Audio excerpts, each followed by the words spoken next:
जो शून्य है अनंत भी, जो आदि है अंत भी, जो शांत है लेकिन तांडव का शोर भी, जो वैरागी है लेकिन संसार के स्वामी भी, जो कण कण में बसे हैं और बाहर कुछ भी नहीं, जो पूर्ण है वो भी शिव, जो रिक्त है वो भी शिव, जो दिखाई दे वो भी शिव, जो अदृश्य है वो भी शिव। शिव मृत्यु का भय भी और मोक्ष का आधार भी, जिसका तत्व दुनिया के हर कोने में मौजूद है, उनसे भला कोई कैसे दूर रह सकता है। शायद इसीलिए एक ईरानी लड़की ने शिव भक्ति में लीन होते हुए एक ऐसा भजन गा दिया जिसकी चर्चा ईरानी ही नहीं बल्कि पूरी दुनिया कर रही है।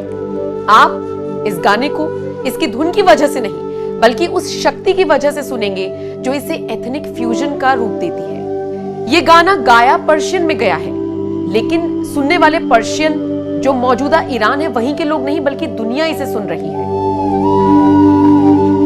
आप YouTube पर ईरान महादेव सॉन्ग टाइप करेंगे तो आपको सिर्फ इकलौता यही गाना नहीं बल्कि कई सारे गाने और भजन मिल जाएंगे। एक एक करके सबकी बात होगी, लेकिन शुरुआत करते हैं एक ऐसे पर्शियन सूफी संगीत और भारतीय मंत्रों के मॉडर्न मिक्सचर से जो सुनते ही एक अलग तरह के रिदम के साथ लोगों के दिल में उतर रहा है।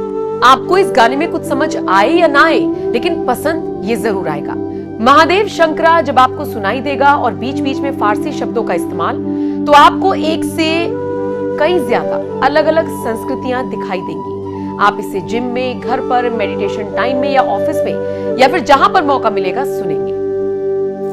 गाने में क्या दिखाया गया है? इस गाने में एक ऐसा सिक्का दिखाया गया है सबसे पहले शुरुआत में, जिसमें भगवान शिव नंदी पर बैठे हुए हैं और इंग्लिश और फारसी में पर्शिया लिखा हुआ है। इसमें शिवलिंग के आसपास ईरानियन कपड़ों में कुछ मुस्लिम दिख रहे हैं जो शिवलिंग के सामने नतमस्तक है। 18वीं-19वीं शताब्दी में मिले कुछ शिव मंदिरों की तस्वीरें भी इस गाने में इस्तेमाल करने का दावा है। हालांकि अगर आप मौजूदा ईरान को देखेंगे तो यहाँ बहुत बड़ी तादाद में शिव मंदिर नहीं है। एक विष्णु मंदिर है जिसे अक्सर शिव मंदिर कहकर वायरल किया जाता है। खैर, इस गाने में ईरान में भगवान शिव के मंदिर का जिक्र किया गया है। क्या आप जानते हैं, बहुत साल पहले ईरान अफगानिस्तान बॉर्डर पर भगवान शिव की एक प्रतिमा मिली थी, उसका वर्णन भी इस गाने में किया गया है। भगवान शिव के रूप में, उनकी ताकत, उनके महत्व का, उनका गुणगान करते हुए इस गाने का आप मतलब भी यकीनन जानना चाहते होंगे। गाने का मतलब क्या है? महादेव शंकरा, ओम नमः शिवाय, ओम नमः शिवाय, शिवा शिवा शिवा, दारे इश्क तू महादेवा, शंकरा शंकरा, ओम नमः शिवाय। इसका मतलब है देवों के देव महादेव जो सभी का कल्याण करने वाले शंकर हैं, मैं उस परम चेतना यानी शिव को नमन करता हूँ। इसके बाद फारसी लाइन बोली गई है जिसका मतलब है कि महादेव तुम्हारे प्रेम के द्वार सबके लिए खुले। मतलब भाव कुल मिलाकर यह है कि महादेव के प्रेम के जो द्वार हैं वो हर किसी के लिए खुले हैं और उस प्रेम में डूबना ही मोक्ष है। इस गाने में जिक्र है भगवान ने कैसे विष पीकर पूरी दुनिया को बचाया था। क्या आप जानते हैं इस पूरे गाने में पर्शिया और भगवान शिव के बीच के संबंध को दिखाया गया है? गाने में जिक्र भी पर्शिया का ही हुआ है, ईरान का नहीं। खैर, अब बात करते हैं ऐसे ही और भजन और गानों की। सोशल मीडिया पर कई सारे सिंगर्स हैं, उनमें से कुछ ईरानी सिंगर्स भी हैं। जैसे तारा नाम की एक सिंगर का जिक्र होता है, कहा जाता है कि वो भी भगवान शिव को समर्पित गाने गाती हैं।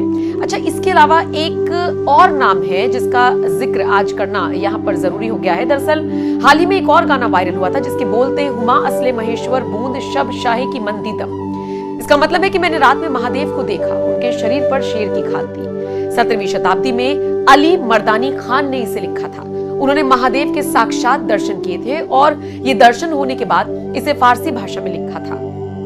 उनके गाने को लेकर कई सारे ईरानी सिंगर्स अपनी अपनी आवाज में गाना रिकॉर्ड करते हैं और तारीफ बटोरते हैं। क्या था अली मर्दानी खान के गाने का मतलब? हुमा असले महेश्वर बूंद शब शाही की मंदीदम। इसका मतलब है वो साक्षात महेश्वर ही थे जिसे मैंने उस रात देखा।